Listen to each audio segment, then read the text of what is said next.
What inspired you though to take it so seriously that you wanted to grow a platform?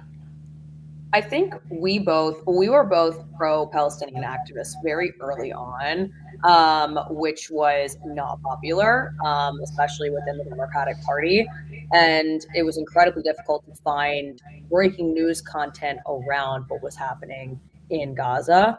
And that's kind of how we joined forces. The TikTok ban, I feel like that was forever ago when that was going down. We ended up taking on our own, we were like, we got to move this to a platform that we know is not going anywhere. And Instagram is a beast. We knew it wasn't getting shut down. There's no way you're taking Mark Zuckerberg and Meta out of the world. So that's why we went over to Instagram and really just wanted a place where people could have like some sort of landing page. And it was important that we were able to talk about topics that we weren't hearing about because we weren't hearing about these things. And as media started to evolve in the last year of the Trump administration, right? Like now every media conglomerate is becoming one and we're losing access to actual news. We decided that we needed to talk about the news because, I mean, literally, who's going to fucking talk about it if not the people?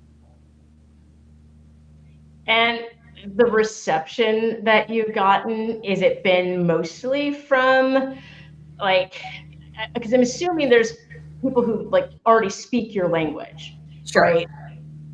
Has that broadened? Like, what's that been like? What's your interaction with your, I guess, the parasocial relationship that you have?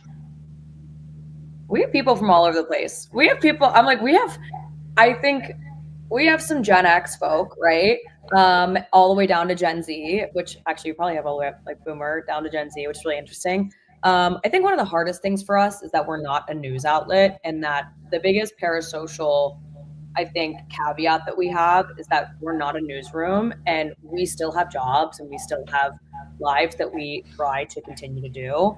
And we can't consume everything and we can't talk about everything. You actually need time to like read and debrief shit.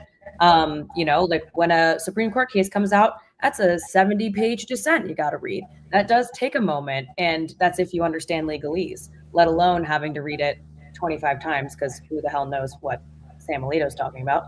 So, I think people expect a lot from us that we're not able to put out. And that's going to be the way that media is moving forward. People can't expect news anymore from major outlets because they can't provide it because we're under authoritarianism. So Right. it's a really interesting dynamic that we're kind of working through now with telling news to people. And our function is also as the bridge between the news and the people to give them that like access, but we're always telling them we can't be your only source. And unfortunately, I think that people are like, this is an easy way for me to digest the news because that is what we're providing.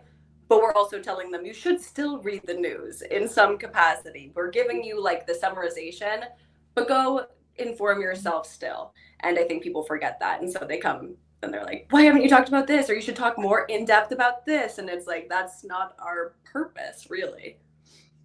I think it also, I mean, to me, that shows you that there are people out there that are thirsty for that information and they want, like, I find like what you guys do like much more interesting and relatable because like we all have real jobs and we all have real lives and we are kind of working through these stories and digesting them with like a real world perspective as opposed to like say when I spent a couple of years working at CNN and I would hear all these pundits talk about the news and everything and it's like what is your perspective?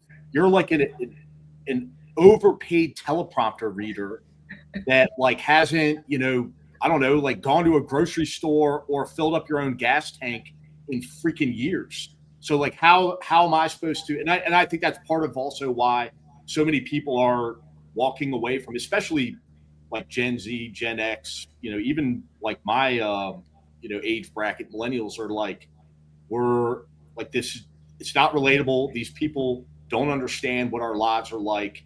We're tired of being condescended to them or by them, and we're looking for normal people to give us stories that are important. Yeah. I think it is hard too for them because they're supposed to not have an opinion, right? Like they're supposed to be a teleprompter in a way, just deliver it to us straight.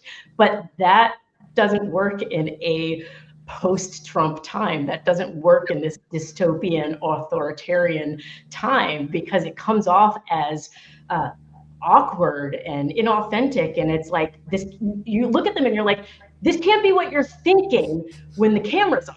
Like you can't possibly not have an opinion on what's happening right now. And if you don't, then you're just taking a paycheck and you're in many ways a monster because they're helping perpetuate that this is all normal. This is very normal. That's why we need to talk. That's why we need to have like people who actually have opinions. Social media or media forms in general that are free from having a secular, like an institution that you're attached to, right? Where we actually we can just yell at the fucking screen. I can tell everyone whatever I want because I'm not working for CNN or CBS or whatever. And like, I appreciate major media platforms' existence. They have some value, right? Like they provide media to a level that needs to exist in this country, right? They provide like a safety net for certain people. They do have lawyers and certain things can be put through those channels. I don't think like the opinion portion of it can really exist on those as much anymore. I would agree completely. And I think the other thing is, and correct me if I'm wrong, but in my humble opinion, now more than ever in my lifetime, it is clear that many of those opinions, or at least the direction in which those outlets lean, is bought and paid for by the corporations which own those entities. I mean, you can literally see the shift in opinion writing and content. What stories are covered, what stories are not covered. I mean, that was the biggest lesson for me to learn was going into the news. Like, it's not always about, like, nobody ever told me, like, Mike, we want you to say this. But what they would do is they would ask me my opinion on something or my thoughts on something as a commentator. And if I gave them an opinion they didn't like, they would just say, oh, yeah, we're going to pass. We won't. And so it was, selective choosing in what first stories got covered, but then also like what type of opinions or, perspectives they were going to entertain on their networks. And I think the American people now are waking up to the fact that, that the major networks are just, basically advertisers for their corporate owners. Oh yeah. And you made a good point about what's not getting covered, because I think that's where we all provide a sort of filler that really is why I think all of us crave to do this. Like, there is so much that's just not covered by mainstream media. So many things happen. Like, I mean, what we know about ICE, and funny is brought up right now, what we know about ICE and every single murder that's been committed by ICE. I lived just 10 miles away from Delaney Hall. We weren't learning about that from major media. We would have no fucking clue. Not a single news outlet was telling us if there weren't actual boots on the ground, everyday people with their cell phones.